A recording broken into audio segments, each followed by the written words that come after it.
When God is silent and we don't know the way before us that we ought to go, when we've attempted to do His will, and yet His silence continues still. It's time to trust, yes, it's time to remember that our Lord is faithful to His own, If we hope, we shall yet be praising once again, for His silence never means that we're alone. When God is silent and all seems lost, as o'er the waves our boat is tempest-tossed, when answers fail us and doubts arise, but God seems distant hid from our eyes, then it's time to trust, yes, it's time to remember that our Lord is faithful to His own. If we hope, we shall yet be praising once again, for His silence never means that we're alone. He is in the mountain praying that our faith will never fail, though our souls be sifted through. O'er the wind and waves we soon shall see Him coming to prevail. We can trust Him, for His promises are true. They are true. Then it's time to trust. Yes, it's time to remember that the Lord is faithful to His own. If we hope, we shall yet be praising once again, for His silence never means, though His silence never means that we're alone. He will never ever leave us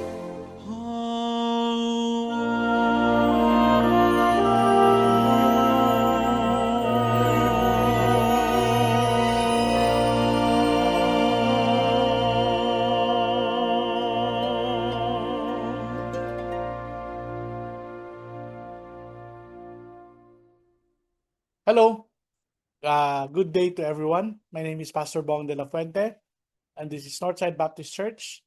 And we would like to thank you for joining us at this moment as we fellowship with one another virtually, as we pray together, and even as we look at God's Word together. We have been looking at the story of the book of Ruth. It's a very unique, beautiful story. It looks at the surface very simple. It can be a love story. It can be a story about the early life of the people of Israel and all of that.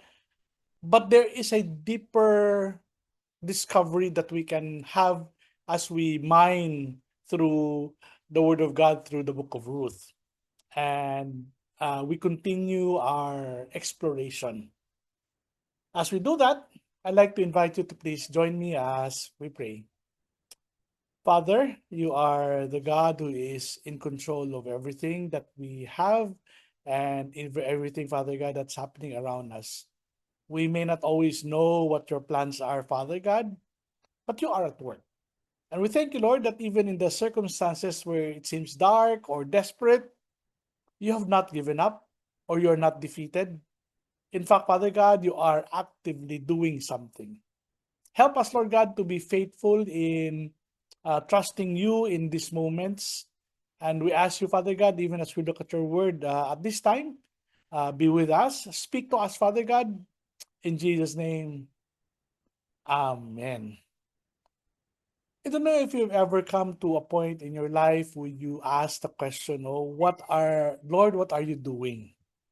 Right? We prayed, we asked for we asked for something from the Lord, and instead of answering, there seems to be silence. And so we ask the question, Lord, where are you, or what are you doing?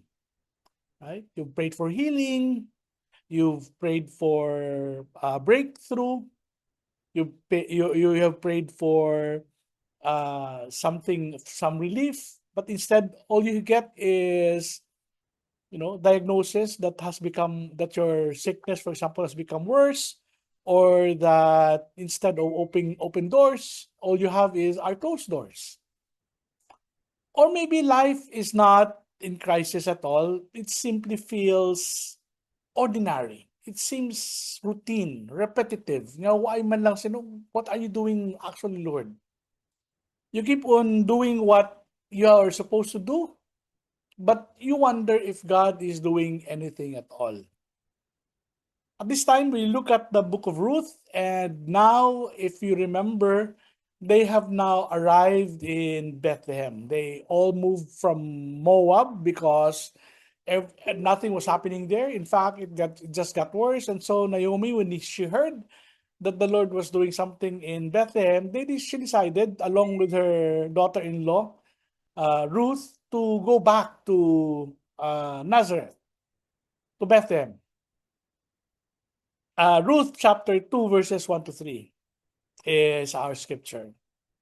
Now, Naomi had a relative on her husband's side, a man of standing from the clan of Elimelech, whose name was Boaz.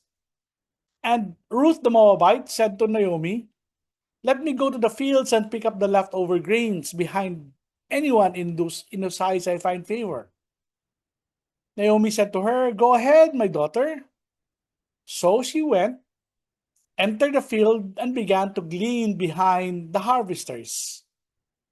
As it turned out, she was working in a field belonging to Boaz, who was from the clan of Elimelech. So as we question what God is doing, what God seems to be doing, even because things seems to be silent, this is exactly where Naomi and Ruth found themselves. If you remember the story, by the end of chapter 1 of Ruth, Naomi had lost her husband, had lost her 2 sons, and I guess almost all hope.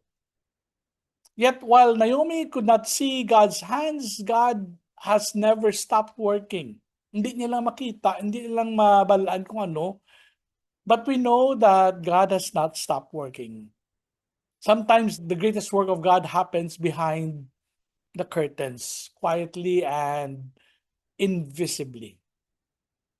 As Ruth simply went out to glean the fields, as it turned out, she found herself in the field of Boaz.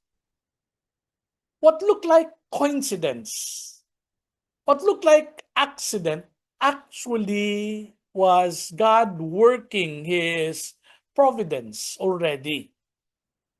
This passage reminds us of 3 simple truths about how God is at work. Number 1, we are reminded that God is already preparing what we cannot yet see. God is always and already preparing what we cannot yet see. Before Ruth ever met Boaz, God has already placed Boaz in the story. Before Ruth knew that she needed help, God has already prepared the answer. Isn't that comforting? Our God is never surprised or taken aback by tomorrow because He is already there. While we are praying, God is already preparing. While we are worrying, He is already working. God's answers often begin long before our prayers has ever spoken. Kung pagani kakadto si Ruth sa sa field, God was already working in the heart of a man by the name of Boaz. God is already preparing people. So base sa imo sitwasyon bala subong, abi mo way kapag ginasabat sang Ginoo, may ginahanda na gali ang Ginoo nga mga tawo magbulig sa imo. He is working out the circumstances. So please be reminded of that. Second, God guides our ordinary steps. That's the second thing. God guides our ordinary steps. There was no miracles, there were no angels, there were no dramatic signs, no burning bush.